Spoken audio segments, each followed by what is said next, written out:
Welcome to the Encore Audio Archives YouTube channel. I'm Taper Dave, and this is my channel. I've uploaded hundreds of talks here that I've recorded at meetings in West LA, and I've also recorded conventions starting in 2013. I've got a bunch of those up. And Walt and Mary Murray, the original owners of Encore Audio Archives, started the company in the 80s, and Walt recorded Joe and Charlie's and a bunch of stuff down in Vista, California. My sobriety date is June 20th of 1994. I hope you find something you like, so please like and subscribe to my channel and comment down below. If you want to hear something that I don't have or that you don't see, I'll see that I get it. Anyways, take care and have a great day if you want to. Okay, now it is time to introduce our main speaker for tonight, Rick. Yeah, Rick.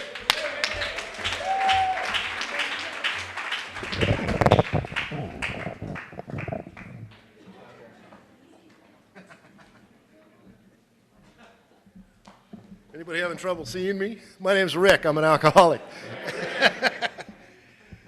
Nice to see you folks tonight, and welcome to the three newcomers. Is there anybody new that came in that didn't get a chance to identify? Any other newcomers come in late? Imagine that, a newcomer coming in late. Happy birthday to 11 people having birthdays. That's really cool. I like the way you do that, too. It's fun to see all the friends and family surrounding. I love celebrating sobriety here. It's amazing to see the heroes, the people that are working this thing and staying sober. It's really a gift. And I know I appreciate my time here. My sobriety date's the 4th of July, 1991, and I got here accidentally. I decided at a point in my life that alcohol was my favorite thing to do. I was given some gifts as a young child. I was athletically given some talent. I was given some music talent. I was given lots of choices of a great path to take in life. And my favorite thing to do was drink. I did it better than anybody I knew. I drank with gusto. I drank to get out there somewhere. I drank for quality and quantity. I just love this stuff. I can give you a quick one, how I drank. A friend of mine was we were in Mammoth doing something up there, and my friend Glenn said, "Hey, God, Rick, you're pretty, I've never seen you this drunk." And he says, "How many drinks have I had?" I said, 2. And he said, "What are you drinking?" And he says, "Well, I was drinking out of the trash can because I hate those little glasses they have in hotels and stuff. And so they had this perfectly good sized plastic trash can I don't see the point in making like 400 of these little things. I'd rather make a couple of nice quality. I know what I'm going to do with a bottle of booze. There's no mystery about it. I'm not a pinky drinker. I'm not going to take the shortcut. I'm going to head right out there somewhere because that's the goal. And never drink and drive without a car. That's my motto. Anyway, I got here in 1991. I'd had all kinds of trouble. I'd had all kinds of fun with alcohol. We'd had parties that lasted forever. And, I ran the course because alcohol worked for a long time. I really used it effectively for a lot of my life. And, there's nothing like going to Mexico on a weekend. And, I grew up in San Diego, so it's 20 minutes to the border. And you go across the border and you leave somebody's father's car on this side and you walk across and you go to the Hotel Nelson for tequila sunrises and the Long Bar for beer and a couple of shows and a couple other bars and a couple somewhere else and back through the loop and, and throw up all the way across the bridge coming home, and somebody would be able to aim the car home. And, that's weekends in like high school. So that's how I learned how to drink. Just keep drinking and see what happens. And it was exciting, for a lot of years. I got to Alcoholics Anonymous accidentally. I'd met a young lady and got married, and we had 3 kids, and I drank, and I worked, and I was working in the studios, and I was doing pretty good as a musician, and surviving the disease periodically, and showing up in rougher shape as the years went by, and it got to the point where I was working less and less, and it was probably because I was coming to work in worse and worse shape. And you folks are here, so I hope you know what I'm talking about. If anybody doesn't know, you probably haven't hit it yet. So, alcohol stopped working for me. You know, when you come here and you step on the rake, you know, enough times, and it keeps hitting you in the face, and you just keep doing the same crazy stuff the same stupid way for the same idiot reasons. And you know, I had the best job in town for a musician for a long time, and I gave it away. You know, they pretty much, I drank myself out of the business. And I met a guy. I was talking at the Ilano Club in Santa Monica years ago, and I met a guy who came up to me and said, "Hey, Rick, remember me? You used to work for me." And I said, "Oh, God, what'd I do?" And he said, "Well, he says, you were amazing." He says, "because I was sober 3 or 4 years, and I watched you." And he said, "I know what you were going through. I knew what you were doing." He says, "I knew what kind of trouble you were in. And I also knew there was nothing I could do to stop you." He says, "But you don't remember, we were doing some record dates, and he says, for the first day, he says, everything went really great. And second day, the sessions started, and your seat was empty. And we waited for 10 or 15 or 20 minutes, and he says, all of a sudden you appeared in the doorway as only you can. And he said, your knees were bleeding, your shirt was torn, and your hands were broken." And I just started to cry. And I was a tough guy, you know. I was they didn't call it road rage in those days. They didn't have that term then. But anyway, I don't know why I decided to teach driver training that night, but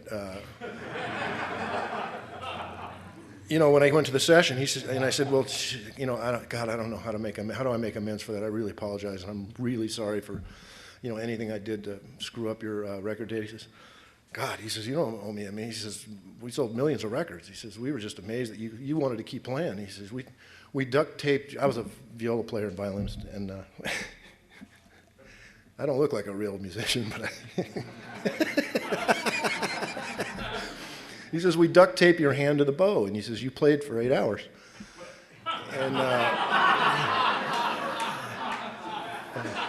And I said, what session was that? He said, "it was a Love Unlimited Orchestra." He said, "we sold millions of records." He says, "don't worry about the stuff, you know, we got it, you know." And he says, "thanks a lot." And he says, "anything I do for you?" I said, "No, just goddamn, just stick around here with me, you know, let's stay sober together." And that little event was just a brief window for me to see my own insanity years before, of how I'd gone off the path. You know, God gives us a perfectly straight path here when we're born, you know, with a great life, and there's flowers, and there's meadows, and there's beautiful people, and have a lot of fun. And us alcoholics decide that we're going to drink a whole ton of stuff, and we're going to take the path over here, and we're going to go off into the forest where it's deep and dark and scary, and there's monsters and trouble and everything that harms us and screws up our family. I love to see the guy here with a birthday with his family here, because I know what kind of stuff they went through with him. If they're anything like my family that went through stuff with me, it breaks their hearts, you know. But I mean, we don't sometimes know the damage we do to other people. We think, because we're so self-centered and it's all about us. And I love seeing newcomers coming in, and it's all my trouble, and I have this, and I have that, and I have all this. Because I came in the same way, and if you look around, everybody here came in here as a newcomer. Everybody had their first day sober. Everybody here had their first meeting they went to. Everybody had their first sponsor or their first speaker or somebody that said something that got them right here, that let them know that I'm an alcoholic. My life is unmanageable. I can't do this. I can't drink anymore. What do I do? Help. You know, and that happened to me. I found myself throwing my wife out of the house because she was really sick. And I had these 3 little kids that I was going to try to raise, and I was going to try to get to work. And by that time, I supplemented my income with 4 or 5 other occupations. I was a mechanic. What did I do? I was a painter. I was an electrician. I was a plumber. I was running a construction site up in the Palisades. I was working in a machine shop. I mean, I was doing stuff. I was busy, you know, and I was drinking through it. Let me get that. I think that's for me.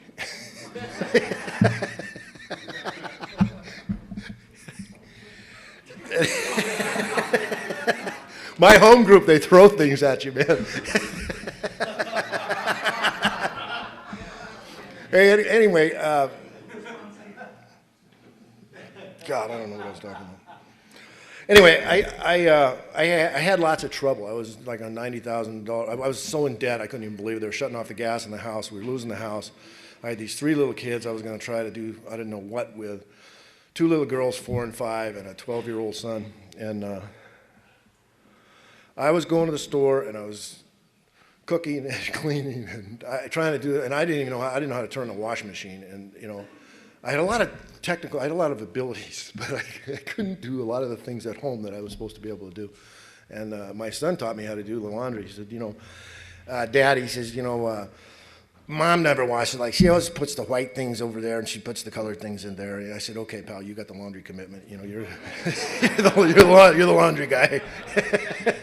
I don't know. But we got through the first little bit of it, and I finally called a friend of mine. I said, I'm really in trouble. I don't know what to do. She says, well, we went to these meetings when my son was in a lot of trouble, and maybe you could go there and get some help.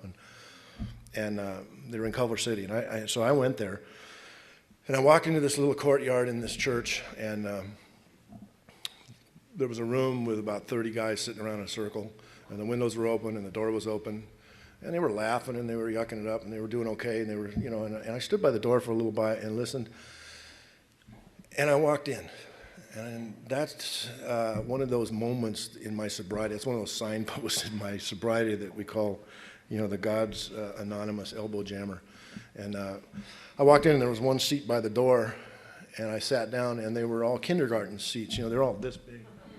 I'm 6'7", about 200 and way too many pounds, and I sat down in that chair and I fit just perfect. And these guys were sharing, they were going around the room. I didn't know what they were doing, but they were talking as they went around the room, and I said to the guy next to me, I said, this is great, what is this? And he says, this is Alcoholics Anonymous, and it's almost your turn. And I just went,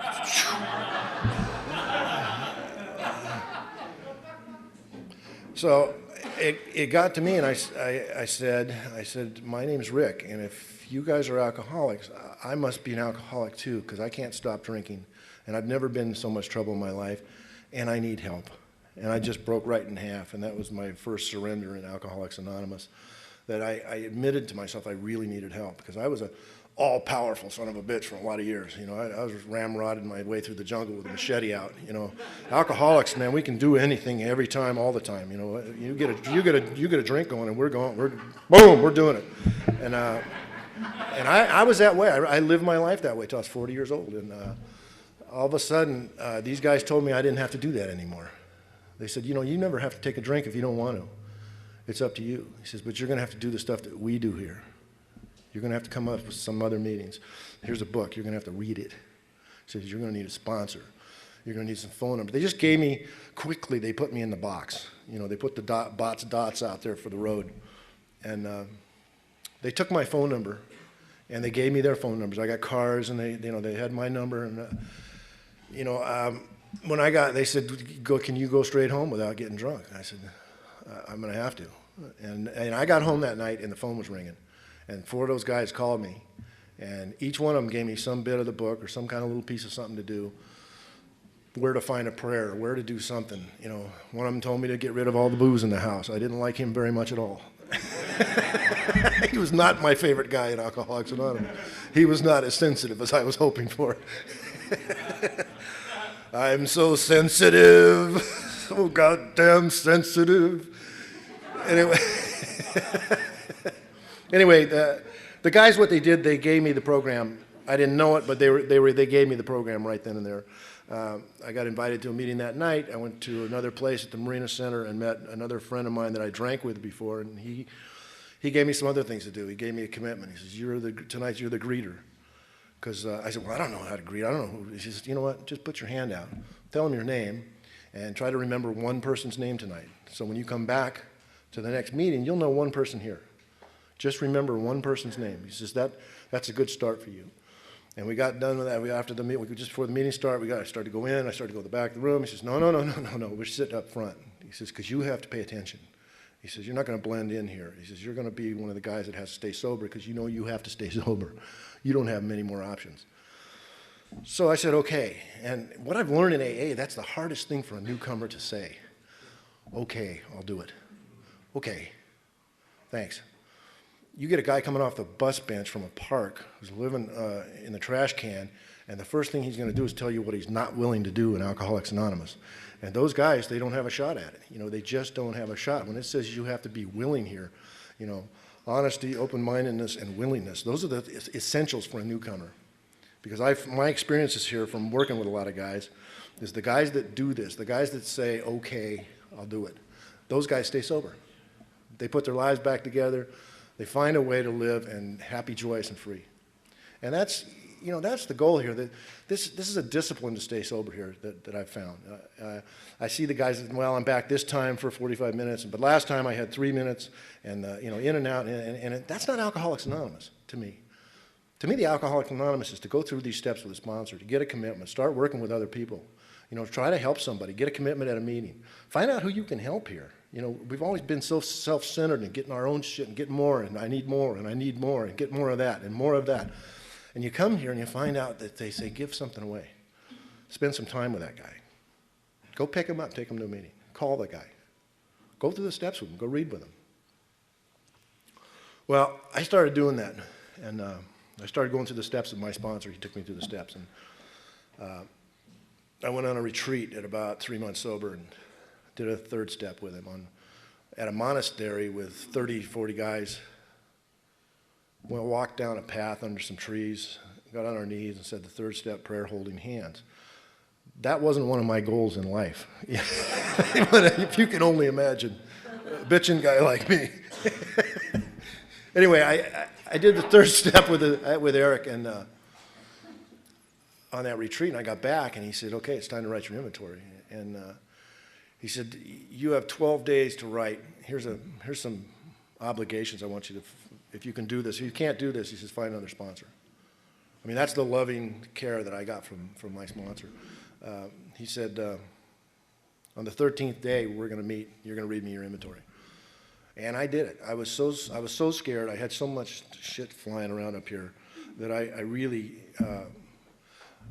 was desperate to do the fourth step. I know a lot of people aren't. You know, that's the paradox of AA. I mean, some people are, some people aren't. Some people are fat, some people are thin. Some people, you know, it affects people, you know, opposite ways here. But it all affects us in one way, is that we are drunks, we screw up our life, and we end up here because we need help. And this is really the best answer that anybody's come up with to help alcoholics. It's something that actually works. You know, you find a way to give up the old habits, give up the old life, give up the old friends, give up the old shitty thinking, you know, give up the old ideas. You know, for newcomers, the 3 new people here, your old ideas are going to get you in big trouble. You know, yeah, I think I can still do this thing. I think I can still go over there and hang out with those people, and I can have maybe a little bit of this later. And, you know, the escape clauses for newcomers are the things that kill them. Even, you know, the people who have been around for a while. I met a lady the other day who was 21 years sober, and she went out. And you see those people, and it breaks your heart, because they just stopped doing some of the stuff that they needed to do. It's just like medicine, you know. They talked about, thanks for your talk too, that was really sweet. She talked about the cancer treatment. I mean, that's what we have here. We have a treatment for alcoholism, and we have to take it every day. You know, it's a daily maintenance of our spiritual condition. And I've found for me that it makes my life work like gears. My life works really good when I do this stuff. And when I don't do it, you know, it gets tangled up. You know, I'm still an alcoholic. I'm no saint. I'm not perfect. You know, the people that stick around here, we still run into the wall occasionally. We still step on the rake. But, you know, now we have options. You know, I don't have to go to the bar. I don't have to sit down and drink my life away. You know, I can go somewhere. I can call somebody. I can pick up a book. I know the prayers. I know the meetings. You know, those are the options for alcoholism now that we have. It's part of the gift. So I can tell you about a friend of mine named Terry O'Donnell, who I worked with a few years ago. And he was one of the great guys you ever meet, and had a beautiful wife and 2 little beautiful kids. And I was sponsoring him, and he'd get 9 months, and then he'd go out. He was one of the first guys to go to China to start a business making tennis shoes. He made Ninja Turtle tennis shoes and made a fortune. But he was a real smart guy, a real good businessman, but he couldn't stay sober. He couldn't get the first step of this thing, no matter what. He would stay sober, and then all of a sudden he'd have to go to China. He'd get on a plane, get a bottle, get a thing, get a little kit, and get something else, and you know, he'd come back screwed up. Well, I got a call after Terry couldn't get 6 months, and then he couldn't get 3 months, and then he couldn't get 30 days. And I got a call from New York at midnight one night, and they said, "Is this Rick Gertie?" And I said, "Yes, it is." And I was sound asleep. And I just woke, the phone by my bed, and it's one of those, Anyway, they said, "Do you know Terry O'Donnell?" I said, "Oh, yeah, Terry's a really good guy." "Yeah, how's he doing?" He said, "Well, we just found his body in a hotel room, and we need to notify his next of kin, and we found your card in his wallet. And can you help us?" And I said, no, you don't know Terry. He's a really bitchin' guy. He really, and that moment of half sleep, half unconscious, I wasn't sure whether it was a bad dream or whatever, but all of a sudden this guy's 35 years old with this beautiful family, everything to live for, and just taken away, right away from us. And we went to his funeral, and there was 4 or 5 guys from Roxbury. We were pallbearers for him, and there was 350 people, not from AA, just people that loved the guy from his business world or from friends or from stuff like that. And those people that love us, that we're not even aware of sometimes, just the subconscious, we don't know, or we shut it out, or we're so selfish and self-centered about what we're doing that you just don't notice it. But we have a huge effect on a lot of people. And that's why when we get sober, we also have a huge effect on other people, on our families, and on our friends, and on our places of business, where we work, who we do other things with, how we assimilate into society. And we're examples now, good or bad. That's our choices now. That's our actions as sober alcoholics, as members of Alcoholics Anonymous. We represent a culture of people that have turned their lives around. The people that have stayed here have had to change everything about them. That's what I've had to do. I have to change the way I do everything. Hi, come on in. We've been waiting for you. Come on.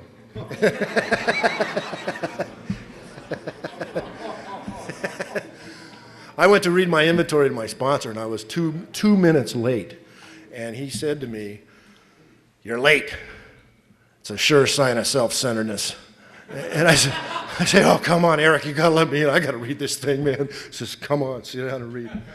And anyway, getting back to that part of the steps, he listened to my inventory and wrote down, while I was reading, he wrote down a list of something. I didn't know. I thought he was writing, thank you notes or something. I didn't know what he was doing.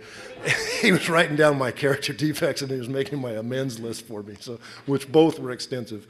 And he kept me busy my first year of sobriety. I stayed busy in the program, going to a lot of meetings. I found a way to get meetings done and get the kids taken care of and get a career put back on the tracks. And I started getting hired back in the studios. I started getting a few jobs back, and I started showing up in a lot better shape. And people they weren't afraid to sit next to me anymore. And I probably smelled better too. I'm just guessing about that one. Anyway, the program's given me so much, and those early days with my kids were riotous, and trying to fix little girls' hair before school. I don't know how you do it. You lovely ladies that are here, they're all decked out and beautiful and gorgeous, and I try to get those little hair things on them, and no matter what I do, they'd cry, and "I like that, Daddy. Well, you never did it like that. Stick it up, it looks terrible." And I was just dying, and I called my sponsor. I said, "Eric, I don't know what to do." I said, "I can build a house, but I can't fix the goddamn hair on these kids." He says, "Why don't you go take them, get them haircuts?" Okay. So we went to the barber, and we got little short haircuts, and we solved one problem at a time.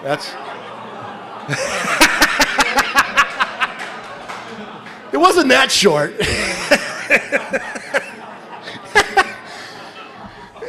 Anyway, it was better. It worked better. It worked a lot better. And anyway, that was one little hurdle solved. It was a problem solved. It was a problem solved. Asking for help. What do I do? Here's a solution you might try. That process, from the question to the sponsor, from the sponsor back, worked. And I started getting a lot of those. A lot of things started working in my life. My sponsor asked me, what do you do? We were getting together, and he says, "What do you do?" I said, "Well, I'm an electrician, I'm a machinist, I'm a painter, I'm a plumber, I work in a thing, I'm a violinist, and he says, wait a minute.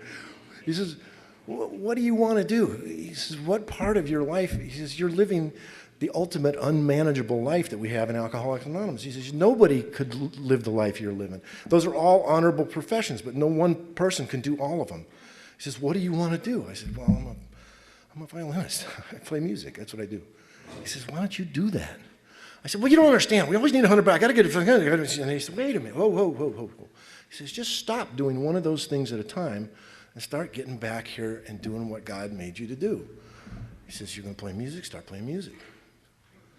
And that was one of those points. He said, just trust the process. Bing, AA trading card. Went up right away. Trust the process. Okay. And I started doing it, and I started making some money, getting bills paid, and started digging out. I started shoveling out of the hole. And for alcoholics that are new, we're so far underwater, we're so deep in the ground that it takes so much work to get back up just to get to zero. Just to climb out of the hole. And it's like Groundhog Day in here. Oh, God, look at that. It's life out there. And that's what I had to do. And if you're new here, that's what you're going to have to do. But I can tell you, you can do it. I still have a little resentment for people that get to go to recovery houses, because I didn't get to go to a recovery house. I had to take care of 3 little kids. It was so hard. I didn't get to sit on the couch at a recovery house and complain about the channel we were watching. I had to go to work. I had to get a job. I had to show up. I had to do this stuff. They asked me to play a concert at the Hollywood Bowl. I was 30 days sober and scared to death, just shrinking in my pants. And, I hadn't played anywhere sober in 25 years, and it was terrifying. And guys showed up there, and we did the rehearsals, and we went to do the concert, and sat down with the orchestra, and we started, the lights went, boom, we look up, and there's 17,000 people in the audience, and I was, oh shit. And the reason I was afraid, because I didn't know what I was going to do. I didn't know if I was going to be able to keep my eye on the page and stay within, I didn't know if I was going to be able to stay in it, And the concert started, and we started playing, and zoom, it just locked. And I can't explain to you because it hasn't happened since, but it was a great moment, because it was another one of those hurdles that said, I can do this.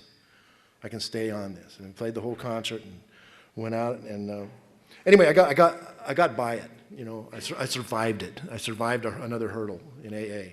And each one of those things that have gone through them, it made me a little bit stronger in early sobriety. I got a little tougher. I got a little more confidence that I didn't have to drink. I didn't have to drink to show up somewhere to do something. And the new people, that's what you're going to have to do. You're going to have to get back into your life sober. You're going to have to let your friends go that are telling you to get drunk with them, to get dope with them, to do other crazy, you should go rob banks with them, whatever they tell you to do. The discipline here is to do the right thing. The path is right here. Right out to the meadow with the flowers and the sunshine. It sounds really corny, it kind of sounds really stupid, but that's what we do here. We stay out of jail. My rule is if anybody's going to jail, it's not me. And that's worked for 15 and a half years. I don't know if you can do the math on it, but that process happens. And I've got to sponsor and work with a lot of people. I've got to do a lot of panels and stuff. I know I'm getting bored with this shit. Wish I could tell somebody else's story. I went on a panel last year with one of the guys from Roxbury, and I didn't want to go on the panel. I'd been on the panel before. It's to Norwalk State Prison. It's to the insane asylum. It's the nut house, and I hate that panel because they're just most of them are just glued to the chair on Thorazine, and it's like I'm talking to that post, that's usually what it's like. And I didn't want to go, but one of the guys I sponsor, my friend Bob, asked this guy, you want to go on this panel with me? And my newcomer said no. Thank you. Newcomer said no, and I'm standing there. I said, what do you mean no? You don't say no in AA. AA's giving you your life back. What are you talking about? No. He said, well, I can't do this. And Bob says, hey, Rick, you want to go on the panel with me? Yeah. I said, oh, shit. Yeah, of course I want to go. Of course I want to go. We say yes to AA requests. Anyway, I went on this thing, and we met down here and drove all the way to Norwalk and walked into this state hospital down there, and you go through security gate, through security gate, through security gate, through checks, through the thing, and identification, and clear your pockets, and you have any stuff, and you know, by the time you get in there, you're worn out. And we get back in the middle of this place somewhere in the maze, and they march, you know, 8 or 10 or 15, I don't even remember how many guys, 10 guys in their khakis and their furry slippers, and they bring them into the room, and they sit down in the chairs and the couches, and they, you know, 4 of them are pinned. A couple of the meth guys are dancing pretty quickly. I don't know what the junkies were doing, but anyway, there was one eggplant-looking guy on the couch that was our people. You know, he was purple, and he was rocking back and forth, holding his knees, and we each did our 20-minute pitches, and when it got all done, Bob said, are there any questions? And, you know, the fluorescein guys weren't real active, and the guys were still bouncing off the walls in the back, and the alcoholic hand went up like this. He said, I have a question. He said, what happens to your social life if you quit drinking and you go to Alcoholics Anonymous? I said, hey, Bob, can I take this one? I said, hey, pal, what's your social life like now? He says, not very good. I said, well, I don't know where you think you are, but you're in a nut house, pal. You're in a locked-down facility. You know, so you're suffering from the final stages of alcoholism. You don't have very much farther to go down. I can promise you, if you go to Alcoholics Anonymous, your social life's going to pick up right away. He said, okay, yes, yeah, probably will. Anyway, those are the things you get from service, that you do some of these things that you don't want to do here, and you get filled up with some kind of joy of being present in that moment. And I can tell you that on the way home, I was thinking to myself, I was laughing and thinking how cool that was, how funny it was, and then I got this horrible thought. God, I asked that same question when I was a newcomer. Oh, shit. What am I going to do if I stop drinking? What is going to happen in my life if I don't have those friends and those people at that bar and those people to run around? What's going to happen to me? And then it wasn't so funny. And then I realized how close I was to insanity that this guy was locked up for, you know, on my own, just my own devices, my own thinking, my own crazy solutions. And it hit me how fortunate I was to be alive and sober and have the feeling I have for Alcoholics Anonymous, and the gift I've gotten here from working with other guys, and the things the guys have given me in AA, the people I've gotten to hear, and the speakers I've met, and the sober alcoholics that I've gotten to hang out with that aren't with us anymore. You know, I got to meet a guy named Jim Finn at Roxbury, and when Jim came, when I got introduced to him the first night, he was a big bear of a man, and they introduced me. He said, this is Rick, this is Jim Finn. I say, hi, Jim, how are you? He said, hi, Rick, we've been waiting for you. Bing, AA trading card, that's where that one came from. And I said, you have? You've been waiting for me? He said, yeah, a long time. I'm glad you're here. And I just felt welcome. You know, I felt good inside about being in a place like that where people cared about you. And because I hadn't cared even about myself for a long time. I'd done enough damage. You know what we do in our last 5 years of drinking here, just throwing it away. And those guys gave me a lot. I got to meet a guy named Sid Weiss, who we call him Sid Vicious, and he taught me discipline of how to take care of the money and start putting things in order. And he caught me giving some money to a newcomer one night, and he's about this big, and he pinned me up against a tree over there. I had this little 70-year-old pit bull on me. Like, I didn't know what to do with him. I couldn't hit him, but I didn't know what to do with the guy. I said, God damn it, you're trying to kill drunks around here? What do you think you are? You think you're some kind of hot shot because you got your job back? You got some money? You're going to flaunt around here like you're some big shot? He says, you're going to kill these people out here. You got money? He says, you go home and put in a CD and a passbook or a savings or something for your kids. You got 3 kids that are going to want to go to college. They're going to want to do something. And you're going to throw your money out here and get these guys drunk? Are you kidding me? What are you trying? And I'm, God. And I'm, okay. I got it. I'm sorry. He He says, you show up here next week, you show me a savings book, you show me some kind of a CD account you got for your kids. He says, you want to be on Hot Shots here? You show me how you're taking care of your family. He says, don't show off around here. You're killing drunks here. God damn it. And you know. But the goddamn little city, you know, he made me put my finances in order. I had to do it because I'd let things go out the window for so long that I didn't even know how to balance a checkbook anymore, how to do anything with that stuff. And, you know, each one of these guys here have given me something. Each one of the men I've met in AA, my friend Nick here has been my boat sponsor down in Redondo for 8 or 10 years. And we've gotten to go to Catalina and have meetings over there on a boat and go to meetings in Avalon where they have one AA house and they have maybe 6 or 7 or 8 alcoholics living on the island. And they have one meeting to go to and they have to get along. They've learned to tolerate each other because there's a guy over there, Nick. This guy's so abrasive, I'd kill him. I couldn't stand it. And they've learned tolerance and patience just from watching this guy. They've learned how not to do something from having to hang out with this guy because he has to come to the meetings too, and they can't kick him out. He has a desire to stay sober and stop drinking. So. You know, it isn't easy. We're fortunate to have places like this where a lot of us can gather and a lot of us can help each other and talk to each other and save each other's lives. And I'm grateful as hell for the gift of sobriety. It's been an amazing ride here for me, and I know there's more to come because I can't wait. Anyway, thanks a lot for sticking around, and thanks for listening to me.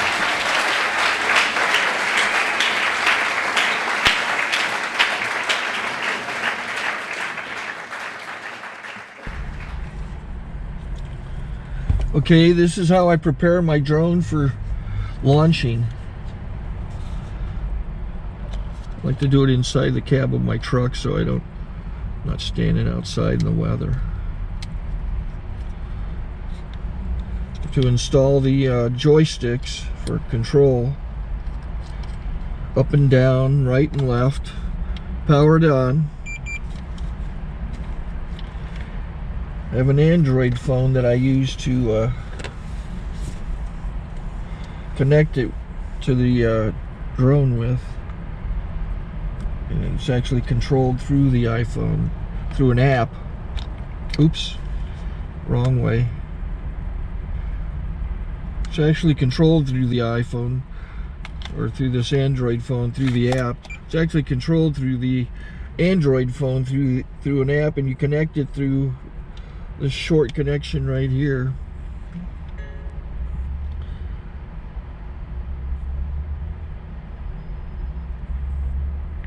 Remote control connected.